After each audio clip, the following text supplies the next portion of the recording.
No episódio de hoje, o nosso papo de mercado é sobre soluções contábeis e empresariais. E nós vamos conversar aqui com a Josiane Rocha, contadora das estrelas aqui da região, muito conhecida, e certamente será uma conversa enriquecedora. E nós não falaremos só de contabilidade, né? Vamos além, certamente temos muito mais a falar quando se trata de problemas relacionados ao empresário. Seja bem-vinda, Josi. Obrigado, Adson, pela oportunidade. É sempre um prazer falar da contabilidade, principalmente desse novo cenário que nós estamos aí enfrentando, um cenário de mudança, saindo ali do convencional e indo para um âmbito mais de gestão. Então é um prazer estar aqui com você e compartilhar um pouco e aprender também um pouco com você. Maravilha. E se você ainda não segue o nosso canal, tá? Siga, isso é importante. Curta, comente, compartilhe, porque vai fazer esse conteúdo chegar a outras pessoas e certamente aqueles que têm interesse em saber um pouco mais sobre mercado.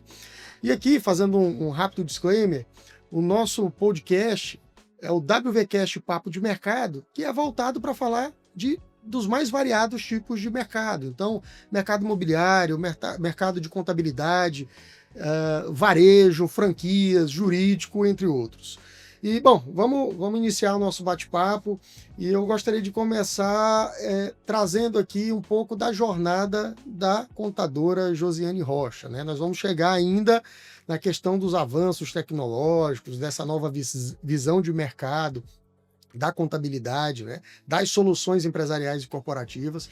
Mas como que a Josi chegou aqui ao longo desses 15 anos, né, de experiência com a CEDO e contabilidade? A trajetória já tem quase ali 28 anos, mas enquanto empresária já chegamos esse ano nesse marco aí de mais de 10 anos.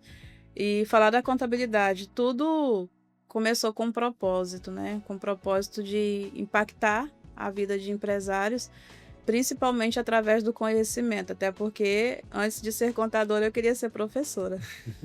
Então, trabalhei muito tempo num grupo grande de empresas aqui na região, fiz transição de carreira, saí ali da CLT e abri a minha empresa, e de lá para cá a gente vem distribuindo ali grandes resultados. A gente sempre fala que o sucesso dos nossos clientes tornou-se a nossa missão.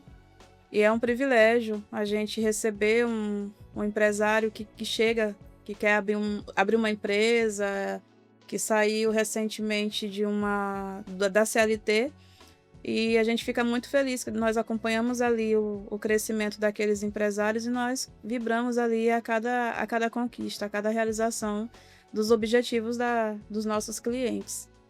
Muito bom. Josi, na tua visão, né? E aí já até entrando um pouco nesse segundo tema, embora ainda no início, mas ele é palpitante. Como que tá se encaminhando a contabilidade, né? Se você pudesse fazer um desenho, uma fotografia de como a contabilidade vem sendo praticada até aqui, sim, tá? Ao longo das últimas 2 décadas, por exemplo, e como que ela deve ser daqui para frente, ou ao menos para aqueles contadores, empresários, sim, que querem performar nesse mercado. Sim, é uma linha do tempo. Falar da nossa contabilidade, eu vou contar ali um pouquinho o progresso. Quando eu iniciei na área contábil, eu tinha ali ainda 15 anos de idade, eu estudava o curso técnico de contabilidade e fui estagiar no escritório. E lá eu via muito papel, né? Muito papel, muita datilografia, muito sinal de fax, muitas notas fiscais sendo destacadas. Eu sou daquela época que você preenchia a nota fiscal no carbono ali à mão. E ao longo desses mais de 20 anos eu pude perceber o avanço. E aquele contador de 1997, chegamos aí em 2025, tem uma grande diferença, porque veio nota fiscal eletrônica, mas antes veio a nota fiscal informatizada, ainda emitimos ali aquelas notas fiscais nas impressoras matriciais. Quando ainda estava a exigência desse formato de nota, veio a nota fiscal eletrônica, que impactou muito. Eu acredito que ao longo desses anos, foi a maior revolução que eu já vi, antes até agora da inteligência artificial, foi a revolução do sistema SPED, que trouxe ali nota fiscal eletrônica e veio mostrar para aquele contador tradicionalista que ele precisava pensar fora da caixinha, que ele precisava buscar conhecimento, se atualizar. E naquela época, Watson, eu já escutava: contador que não se atualizar não vai ter mercado. E hoje nós estamos escutando a mesma coisa. Então, se naquela época eu escutava muito assim: não, isso não vai existir, não, isso é coisa do governo, o governo vai acabar prorrogando. O governo não prorrogou nada, o governo implantou e está aí, acontecendo até hoje, essa revolução, que eu comparo até ali a industrial, a revolução tecnológica no nosso meio. E hoje nós, profissionais contábeis, nós nos deparamos com a mesma realidade. Então, hoje, se você não se atualizar, se você não se importar com o seu cliente, se você não se importar com as dores dele, trazer um pouquinho ali sair do tradicional e ser mais estratégico, que é isso que o teu cliente quer de você, você vai começar a perder mercado, você vai começar a perder clientes. Dentro disso que você está comentando, como que você enxerga a diferença entre a contabilidade tradicional Sim. e uma contabilidade pensada como a gestão do cliente, né? Como uma ferramenta de gestão? Certo. Vou dar um exemplo. Você, empresário, o que você recebe do seu contador mensalmente? O boleto para pagar. Exatamente. E o que você esperava? O que você esperava dele? Um contato para te perguntar como que estão os teus indicadores estratégicos, por exemplo, teu financeiro. Então, nós vimos que o contador, nessa comparação que você trouxe, até muito oportuna, o contador ele estava antes muito preocupado com enviar os impostos, que é uma obrigação que é do governo que impôs ali para os contadores. Então, eu nunca ouvi um cliente ligar para mim e falar assim: parabéns, Josi, você enviou meu imposto. Parabéns, Josi, você conseguiu entregar meu SPED. Mas eu já ouvi muitos elogios, muitos parabéns. Por exemplo, na época da pandemia, nós crescemos 40%, porque nós criamos uma planilha que calculava a saúde financeira dos nossos clientes. Então, eu media ali quanto tempo que o meu cliente tinha de vida útil financeira. Então, enquanto estava todo mundo ali preocupado com home office, nós já tínhamos estrutura do nosso servidor em nuvem, nós já tínhamos capacidade de trabalhar home office e nós já tínhamos também base na nossa contabilidade para poder analisar os números financeiros dos nossos clientes. Foi aí que a gente viu que a contabilidade está longe de ser apenas aquele formato darfeiro, né? Que nós precisamos, nós somos cientistas da riqueza. Nós temos o papel de ajudar o nosso cliente nesse sentido. E assim, você está falando e eu estou visualizando como isso se aplica também ao nosso mundo jurídico. Sim. O cliente ele também recebe o boleto mensal. Muitas vezes a gente está lidando com problemas. Isso. E com despesas, no final das contas. Então ele vai olhar lá na contabilidade, a fatura de honorários advocatícios é uma despesa, né? Ele vê como uma despesa, embora a gente diga que ao menos é um custo, né? Porque não deixa de ser um investimento. Mas o grande ponto é qual que é a percepção de valor que o cliente tem relacionado à nossa prestação de serviço. É isso.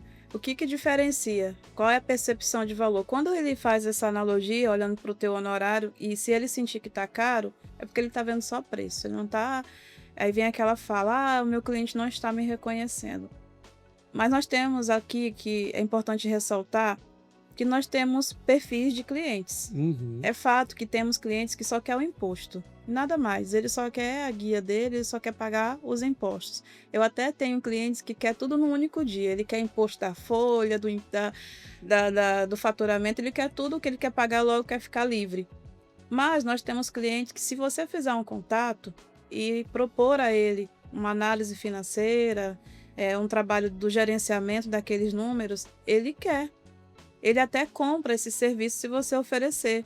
É onde nós começamos a inovar, oferecendo outros produtos, que é o nosso hub de soluções. Então, nós incrementamos ali uma proposta mais de valor, porque a contabilidade é muito padronizada. Uhum.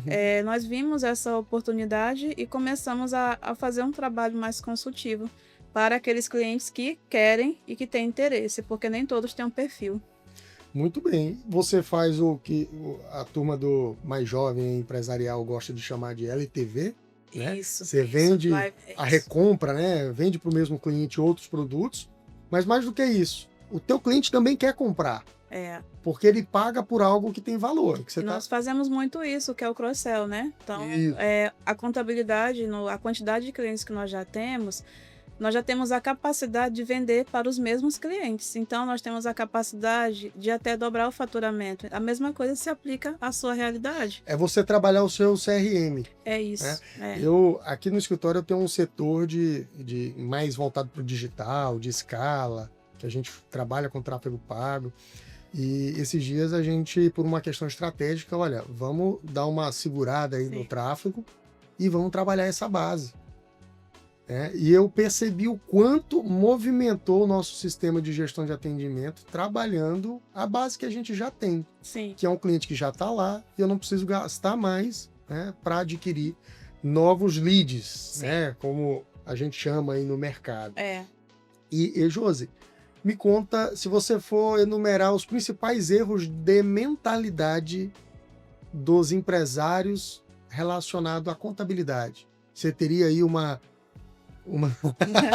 Não quero te colocar aí numa posição desconfortável, mas vamos pensar assim, como que o empresário deve enxergar, melhor dizendo, né, o serviço contábil? Ele tem que enxergar que é algo que faz parte do negócio dele. Por exemplo, que toda empresa precisa de um contador. E que o contador tem que ser parceiro estratégico, que é o nosso objetivo. Eu, enquanto contadora, tenho isso como objetivo, propósito, até de missão ali da nossa empresa.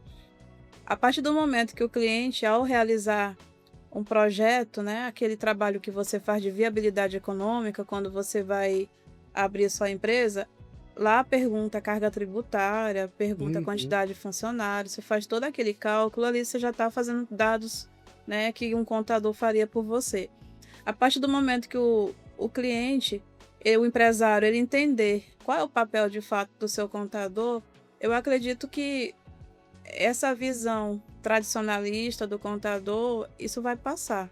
Até porque nós temos aí um público de novos contadores que estão surgindo, muito mais assim tecnológicos, e já está ficando um pouco ali, como eu posso dizer, arcaico, aquele contador que só apura impostos, né? Então, hoje inclusive, tem clientes ele recebe os impostos, mas ele já quer saber o que pode ser feito para reduzir aquela carga tributária.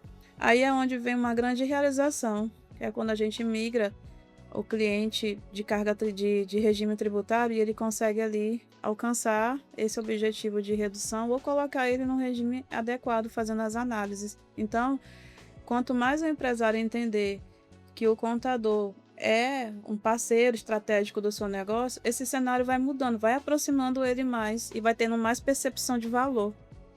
Perfeito. Tudo isso que você está me falando me vem uma assertiva muito clara. Eu, como mentor de advogados também, eu sempre alerto que não basta nós, entendermos o direito. Sim. Né? E 2, esperar o cliente bater na porta. Não. A gente tem que, primeiro, saber a técnica, mas mais do que saber, não adianta ser, tem que parecer ser. Sim. E quando você fala, essa turma nova que está vindo, com essa pegada tecnológica, a gente vê muito isso. Uma turma que muitas vezes nem sabe, mas parece que sabe. Porque hoje eu tive que fazer um mestrado, fiz algumas pós-graduações em grandes instituições de São Paulo.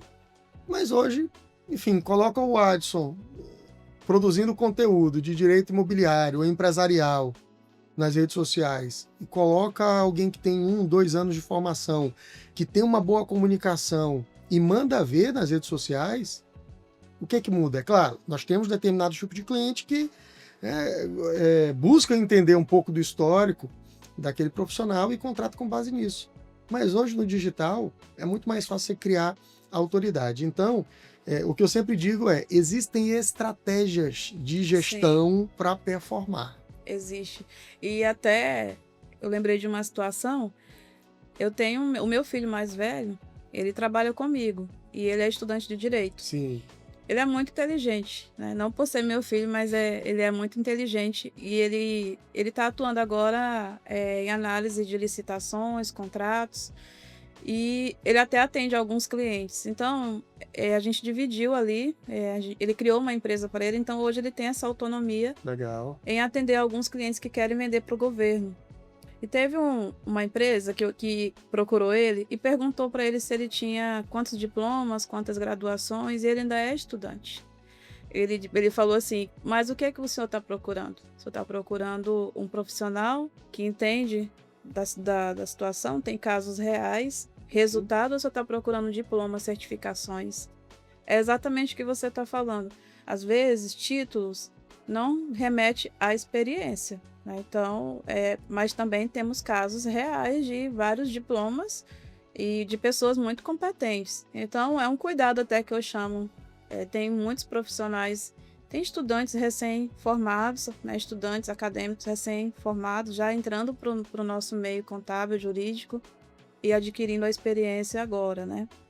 Mas, assim, algo que eu aconselho até para esse pessoal é buscar mais maturidade profissional, aproveitar os estágios. Eu estagiei bastante. Até porque, Josi, pegando um gancho que você está falando, uma das coisas que talvez tenha mais valor para mim e para você, para mim e para você, nós temos aí mais de 15 anos de atuação profissional, você 28 anos já, né? É considerar os cases de sucesso, os projetos concluídos, porque isso vale mais do que um curso de mestrado ou doutorado, né? Então, olha, eu trabalho, por exemplo, com cobranças extrajudiciais. Nós temos um setor aqui no escritório que faz isso. Quantos de reais nós já conseguimos recuperar para os nossos clientes? Já trabalhamos aqui em execuções envolvendo 10 milhões de reais, por exemplo. Já recuperamos. Então, o cliente que vê isso, ele percebe que não, ele tem experiência em lidar com demandas desse porte. Ou ver outros clientes falando também, que é o que a gente chama de prova social. A prova social é muito importante. Extremamente. Então, a turma que está começando hoje sai na vantagem pela a desenvoltura. Mas estar atento também às oportunidades que nós temos é importante. Agora, recentemente, tem um projeto de lei que traz ali essa oportunidade para quem está se formando em trabalhar com o escritório de contabilidade sendo parceiro. Ele não precisa ser CLT, mas tem esse projeto que autoriza, no caso, se você quiser trabalhar comigo, você não precisa estar no meu contrato como sócio. Você pode atuar como meu parceiro. Você, trabalhando comigo, você tem sua participação. Um exemplo do salão de beleza, que tem os profissionais que atuam. Você diz entre contadores. Entre contadores. Tem esse projeto de lei que vai trazer ali mais qualidade na prestação de serviços, porque tem a capacidade de que está ali buscando uma experiência isolada, fazer parceria com um escritório maior e adquirir mais experiência. Na advocacia existe já esse regime jurídico, vamos dizer assim, que a gente chama de associação. Legal. Então você tem aí fulano, advogados associados, né? Então já há essa possibilidade. E existe também um outro caminho, tá? Que eventualmente até sirva aí para esse mercado de contabilidade, que é uma atividade, o contador, o advogado, o médico, eles podem constituir constituir o que a gente chama de sociedade simples. Podem. Finalidade intelectual. Você tem a figura do sócio de serviço. Sim. O sócio de serviço, ele não faz aporte de capital, ele é sócio, né, e recebe ali os dividendos ou participações conforme ajustado entre as partes, que normalmente é interessante ter um acordo de sócios além do contrato social com a disposição dos sócios patrimoniais e de serviço. Na advocacia é muito utilizado. E tem decisões já do STF e dos tribunais superiores, enfim, que reconhecem a validade jurídica desse modelo. Sim. Que, de outro lado, não significa que há vínculo empregatício, que esse é o grande ponto. É, o grande ponto. Só há uma desvantagem no nosso caso, que a carga tributária ela é mais alta. Então, enquanto a gente registra ali o ato, né, enquanto sociedade empresarial, nós temos ali a vantagem também de um anexo mais em conta. Vamos falar agora de tributação, Sim. sem perder essa visão aí de percepção de valor do cliente, né? Certo. Então o cliente, ele muitas vezes vê o contador, até o advogado tributarista, é a pessoa que muitas vezes pode salvá-lo ali de algumas enrascadas ou diminuir a carga tributária. Como que é isso no dia a dia? Os empresários de fato estão antenados? Tem empresário que nem vê o DRE, né? Ou não, eles têm essa pressão na contabilidade de ter mais eficiência fiscal? A pressão acontece quando você recebe o imposto. O empresário recebe o imposto, a primeira coisa. Aí ele assusta, né? Meu Deus! Ele assusta, ele fala, nossa, o que aconteceu? Como que aumentou tanto assim? E a maioria, né? A primeira percepção que nós temos é olhar o faturamento. O faturamento cresceu, consequentemente o imposto também cresceu. Uhum. E é isso que é o discurso da maioria. Nós falamos, eu me incluo nisso porque já, né, é a primeira percepção, mas não é a única, tá? Não é a primeira e única percepção. Quando está aumentando, é aí onde entra nós especialistas na área tributária. É onde eu me incluo, né, como tributarista.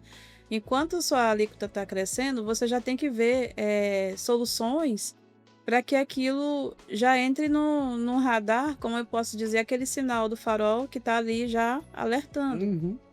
Porque daí tu tem que olhar folha de pagamento, tu tem que olhar o que o cliente está vendendo. Eu já tive casos que eu fui visitar o cliente para entender a logística dele, para saber se eu poderia enquadrar ele no outro KNAI. Uhum. Como, por exemplo, tem uma situação de um cliente que o KNAI dele principal estava comércio varejista de peças para veículos automotores. E ele começou a comprar parafusos, condensadores, e todos os meses, na hora de classificar, tinha uma grande dúvida do time, porque perguntava, e até ele tinha dificuldade de enquadrar.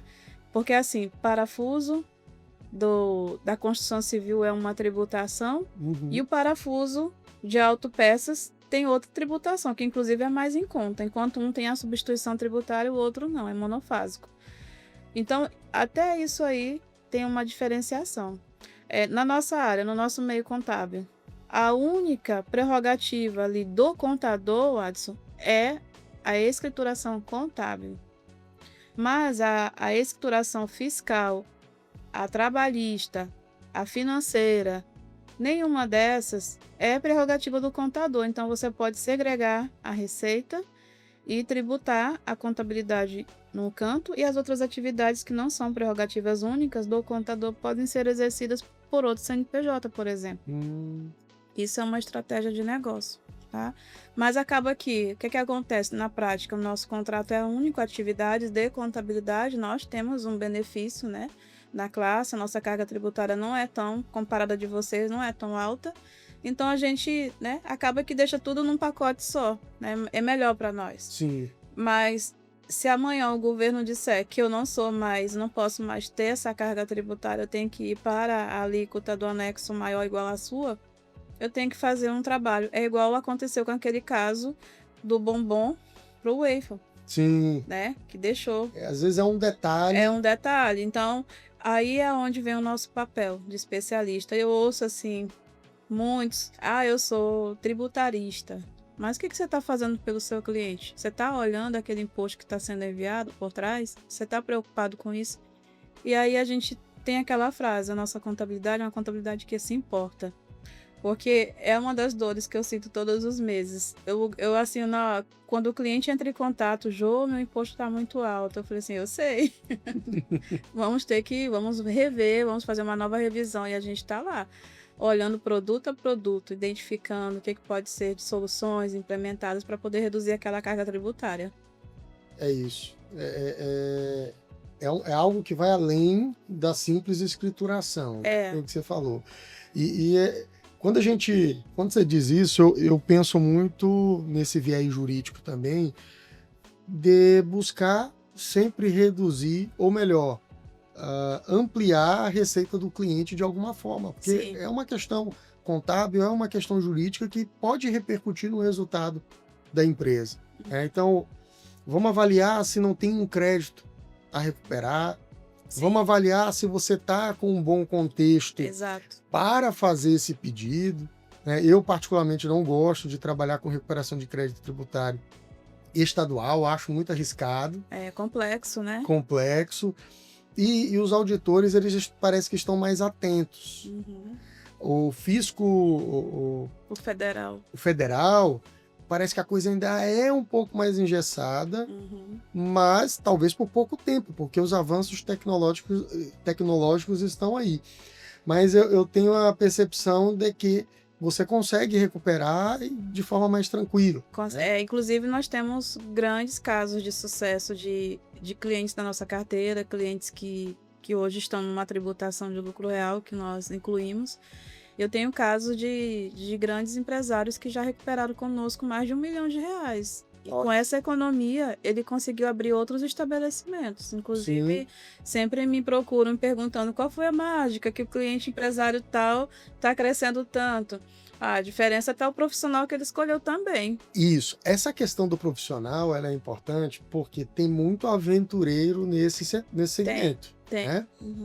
Você trabalha com recuperação de crédito tributário, tem o teu CNPJ, a tua empresa aqui bem estabelecida. Aqui no escritório a gente faz. Estamos aqui. Então, o que eu sempre digo para o cliente é que ele faz o trabalho hoje de recuperação de crédito, a gente recupera o crédito, ele tem o benefício, e daqui a 5 anos, ou mesmo de holding, tá? Em especial de holding, né? Que é um projeto que a gente constitui algo novo, né? Uma PJ, algumas PJs.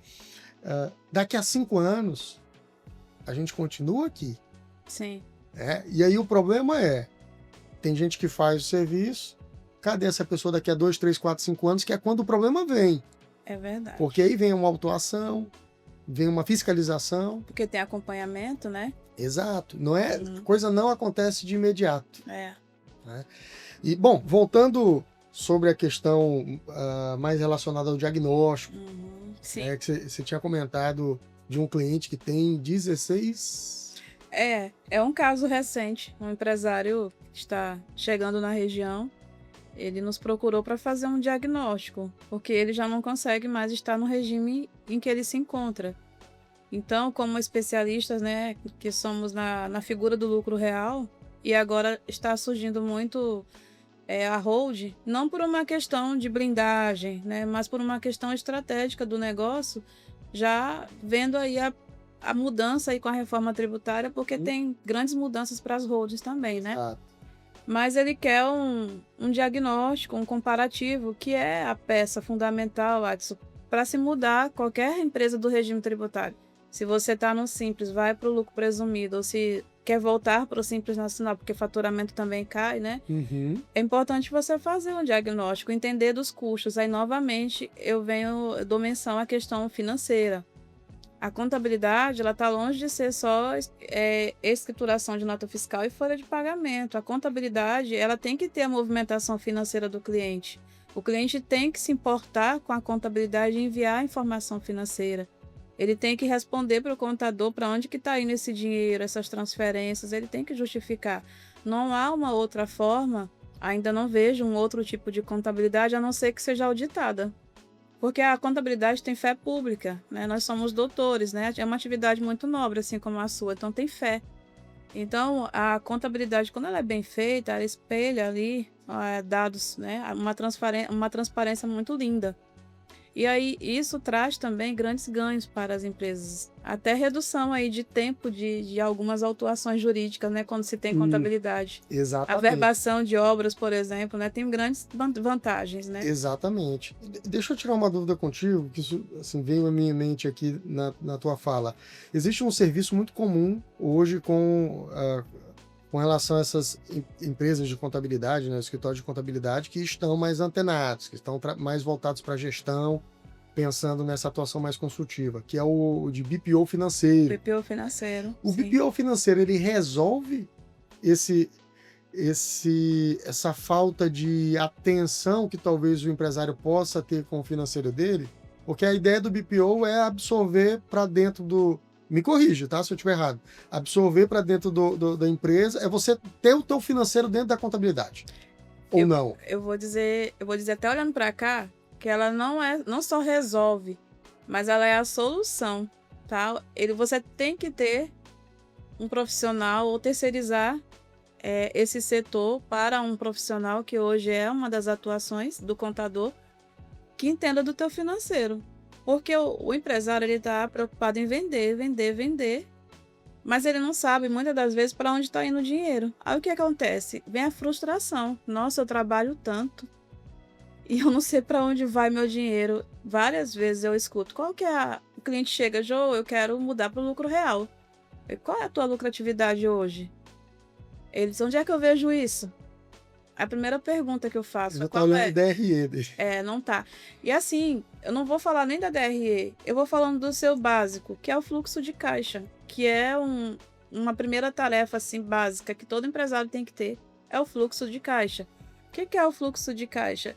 É você ter nem que seja um caderninho para registrar o que entra e o que sai. Se você tiver esse caderninho, você já tem muita coisa, né? Então, hoje o BPO financeiro é uma solução que a nossa empresa ela entrega, né? Uma empresa do nosso grupo. A gente separou ali a contabilidade de soluções empresariais e nós temos também a parte financeira.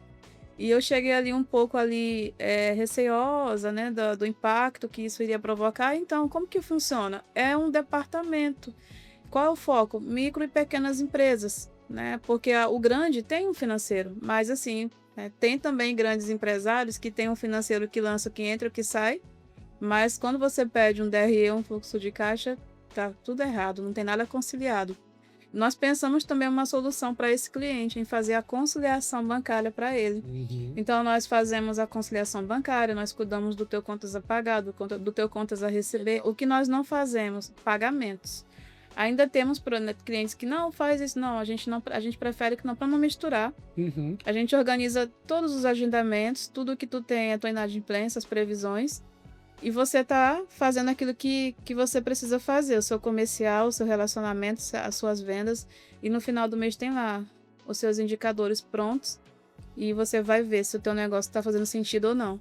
Isso é interessante. Eu aqui no escritório, eu tenho, no meu sistema de gestão processual, ele não é só gestão processual. Sim. Você tem DRE automático, fluxo de caixa, e você projeta, vê taxa de inadimplência, mas não vem tão redondo assim, né? Talvez com aconselhamento também, né?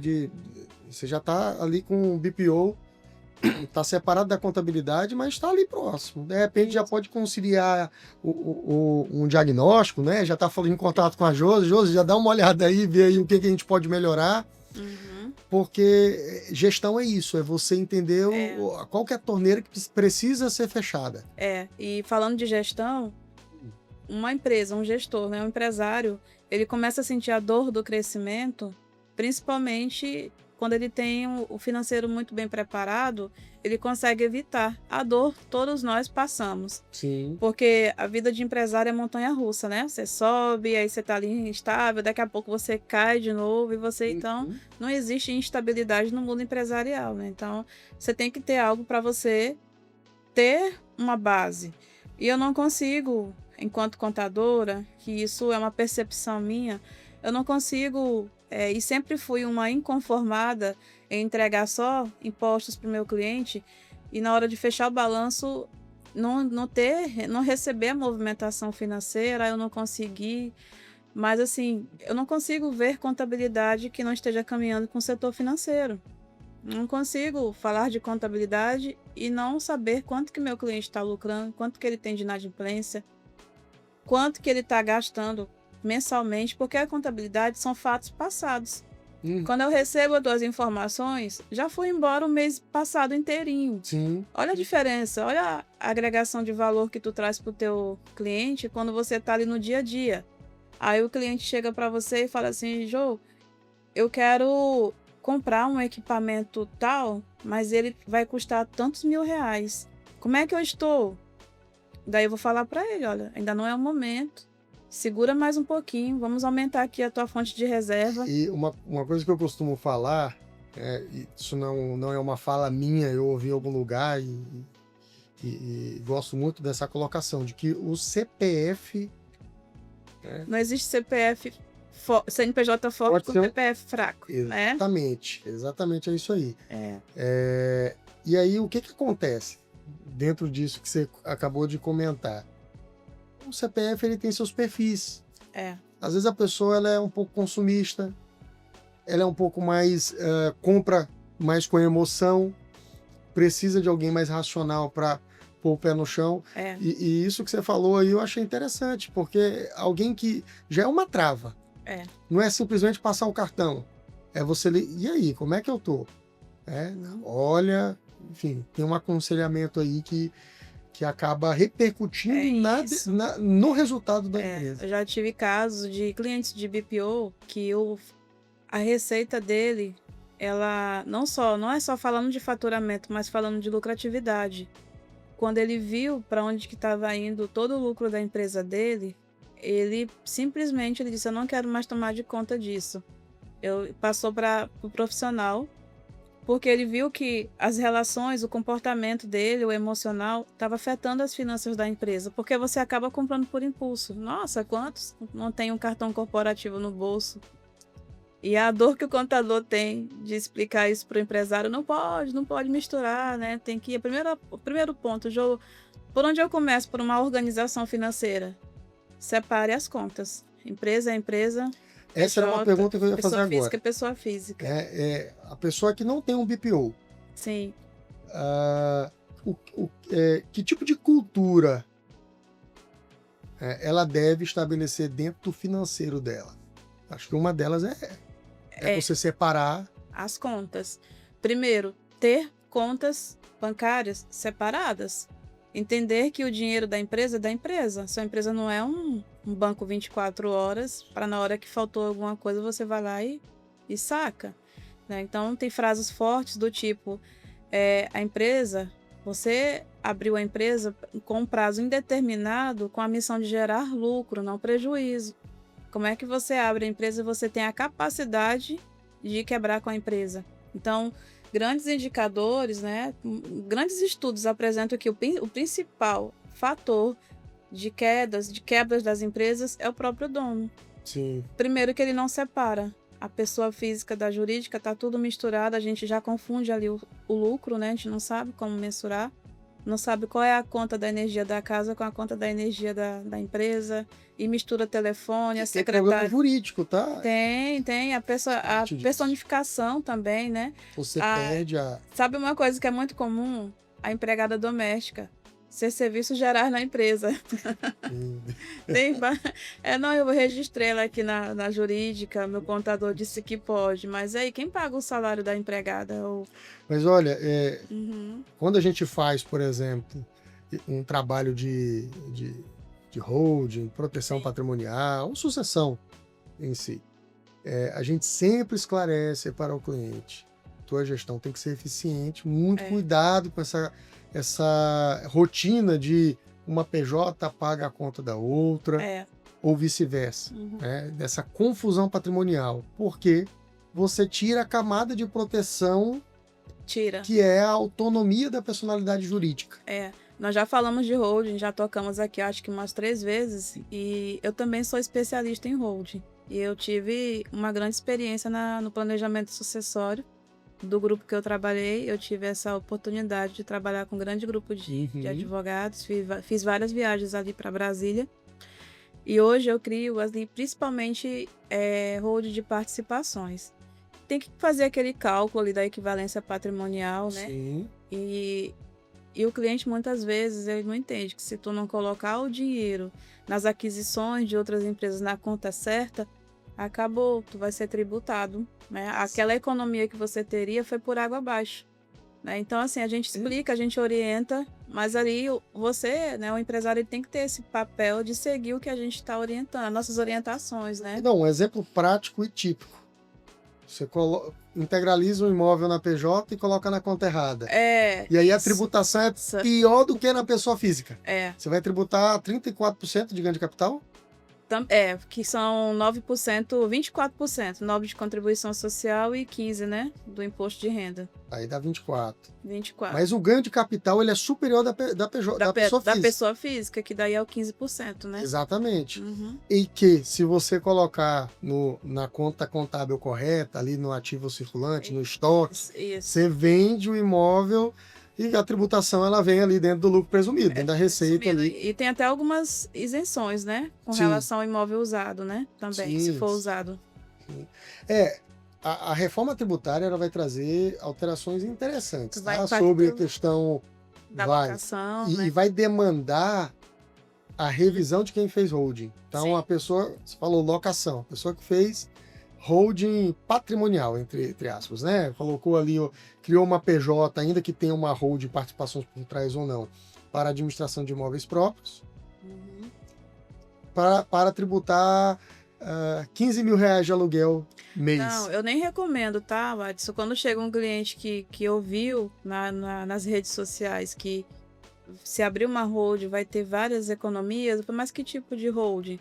Não, é porque eu tenho ali alguns imóveis alugados e daí eu vi que se eu abrir uma holding e incorporar esses bens, eu vou ter isenção ali do ITBI e vou ter também redução. Eu falei, não, o fato é que a atividade é alocação de imóveis próprios. Não é holding, é alocação de imóveis próprios.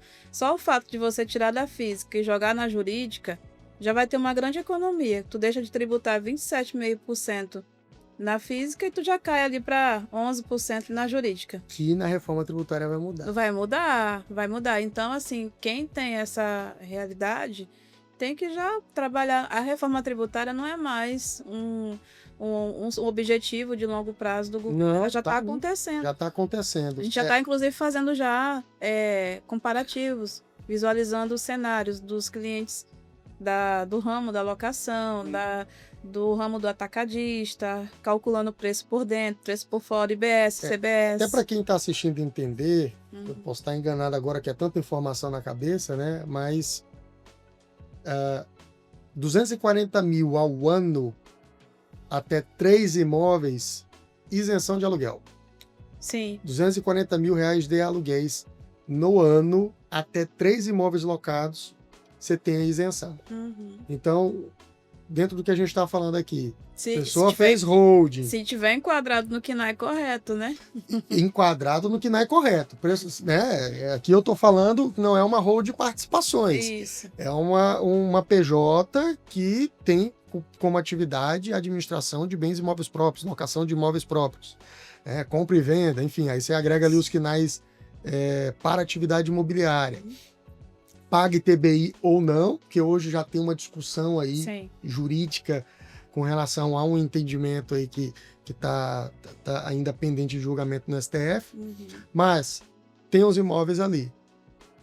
Tá auferindo uma receita mensal de R$15 mil de aluguel, vai pagar imposto. Se te fosse na PF, com a reforma tributária, não paga nada. Sim. E aí a pessoa fez a holding por quê? E aí, é claro, quando a gente fala de holding, a gente sempre explica que é um trabalho de cobertor curto, né? Você muitas vezes cobre de um lado... Descobre do outro.